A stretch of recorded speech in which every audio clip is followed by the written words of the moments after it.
Hi అండి, నేను మీ Vahini. Welcome to our channel Vahini's DS world. ఈ ఛానల్లో మీకు కరెంట్ అఫైర్ మీద ఫ్రీగా క్లాసెస్ అనేవి అందివ్వడం జరుగుతుంది. ఇంకా ఎవరైనా ఛానల్ని సబ్స్క్రైబ్ చేసుకోకపోతే వెంటనే సబ్స్క్రైబ్ చేసుకోండి. అలాగే మన తారక వాహిని టెట్ డిఎస్సి సబ్స్క్రైబర్స్ అందరూ కూడా మన సెకండ్ ఛానల్ అయిన వాహినిస్ డిఎస్సి వాళ్ళని కూడా సపోర్ట్ చేస్తారని మనస్ఫూర్తిగా కోరుకుంటున్నాను. ఇప్పటి వరకు మనం నవంబర్ నుంచి కరెంట్ అఫైర్ అనేది క్లాసెస్ రూపంలో, అలాగే వాటికి సంబంధించిన పీడిఎఫ్ను కూడా రెడీ చేసి ఉంచామన్నమాట. నవంబర్, డిసెంబర్, జనవరి, ఫిబ్రవరి, మార్చ్, ఏప్రిల్, మే 25 వరకు కూడా పీడిఎఫ్ అనేది రెడీగా ఉంది. ఎవరికైనా పీడిఎఫ్ కావాలి అంటే మంత్లీ 20 రూపీస్ మాత్రమే. 9494163477 అనే నెంబర్కి వాట్సాప్లో మెసేజ్ చేయండి. ఓకే ఫ్రెండ్స్, ఈరోజు మనం మే 22 నుంచి 25 వరకు ఉన్న కరెంట్ అఫైర్ని తెలుసుకుందాం. ఏ దేశ మొదటి మహిళా ఆర్మీ చీఫ్గా సుసాన్ కోయిల్ ఇటీవల నియమితులయ్యారు అంటే ఆస్ట్రేలియా. ఈ దేశ సైన్యంలోని ఏ విభాగానికైనా నాయకత్వం వహించనున్న మొదటి మహిళగా ఈమె ఘనత సాధించారు.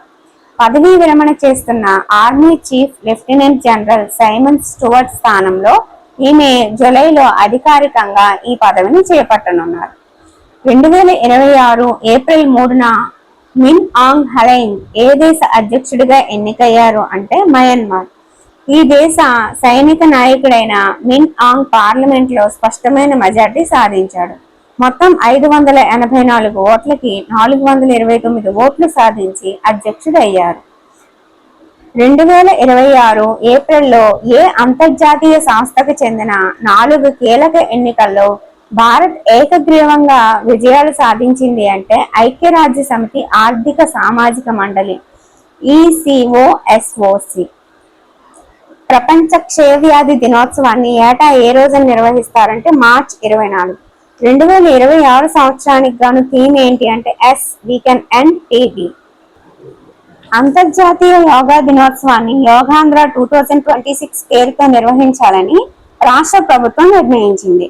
జూన్ 7 నుంచి జూన్ 20 వరకు 14 రోజుల పాటు ఈ కార్యక్రమం కోసం ప్రచారాలను నిర్వహించి జూన్ 21న అమరావతిలో 25,000 మందితో రాష్ట్ర స్థాయి యోగా కార్యక్రమాన్ని నిర్వహిస్తారు. అలాగే 28 జిల్లాలకు 28 ప్రత్యేక థీమ్లని ఖరారు చేశారు. అవి ఏంటంటే శ్రీకాకుళంలో మత్స్యకారులు థీమ్, ఎన్టీఆర్ జిల్లాలో పోలీసుల థీమ్తో, ఈస్ట్ గోదావరిలో ఖైదీలు, ఏలూరులో విద్యార్థులు, తిరుపతిలో సెలబ్రిటీలు, అనంతపురంలో దివ్యాంగులు. ఈ విధంగా 28 ప్రత్యేక థీముల్ని ఖరారు చేసింది. వాయు అస్త్ర, మనం ఇదివరకు సూర్యాస్త్ర గురించి తెలుసుకున్నాం. ఇది వాయు అస్త్ర అన్నమాట. ప్రైవేట్ రక్షణ రంగ సంస్థ అయిన నిబే లిమిటెడ్ వాయు అస్త్ర లాయిటరింగ్ మ్యూనిషన్ ప్రయోగాన్ని విజయవంతంగా నిర్వహించింది. ఇజ్రాయిల్ లాయిటరింగ్ మ్యూనిషన్ టెక్నాలజీ ఆధారంగా ఈ వాయు అస్త్రాన్ని తయారు చేశారు. లాయిటరింగ్ మ్యూనిషన్లు అంటే ఆత్మాహుతి డ్రోన్లు. ఇవి ఆకాశంలో తిరుగుతూ ఏదైనా లక్ష్యాన్ని గుర్తించిన వెంటనే దానిపై విరుచుకుపడతాయి.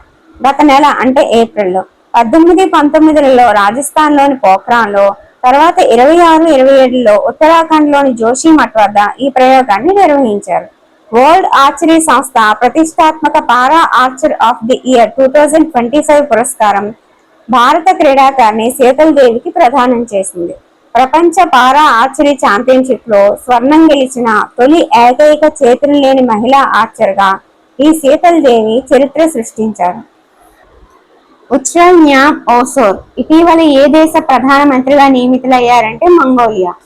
2026 ఏప్రిల్ 5 నుంచి 7 వరకు ది వన్ హెల్త్ సమ్మిట్ పేరిట ఉన్నత స్థాయి అంతర్జాతీయ సదస్సుని ఏ దేశంలోని లియాన్లో నిర్వహించారంటే ఫ్రాన్స్.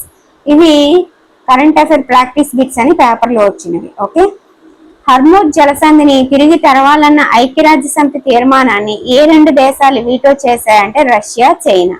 ప్రపంచంలోనే అత్యంత రద్దీగా ఉండే చమురు మార్గాల్లో ఒకటైన హర్మూజ్ జలసంధి ద్వారా నౌకల సురక్షిత రాకపోకల్ని నిర్ధారించడమే లక్ష్యంగా బహ్రెయిన్ ఐరాసా భద్రతా మండలిలో ఈ తీర్మానాన్ని ప్రవేశపెట్టింది.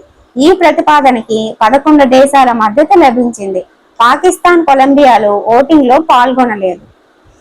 ఇతర దేశాలు, రాష్ట్రాల నుంచి కొత్త ప్రదేశాలు చూసేందుకు రాష్ట్రానికి వచ్చే వారికి భద్రత కల్పించేందుకు పర్యాటక పోలీసు విధానం అమల్లోకి తెచ్చేలా నిర్ణయం తీసుకుందామని డిప్యూటీ సీఎం పవన్ అన్నారు. దీంతో 50,000 మంది యువతకి ఎకో టూరిజంలో ఉపాధి ఉంటుందన్నారు.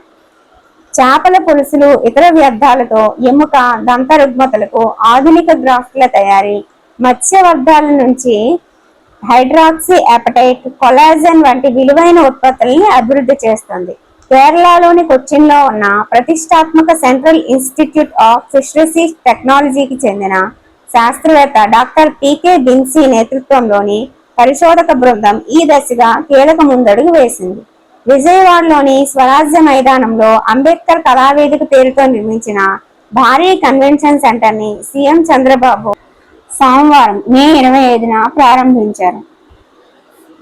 సో 22, 23, 24, 25 తారీఖుల్లో కరెంట్ అఫైర్ ని మనము తెలుసుకున్నాము.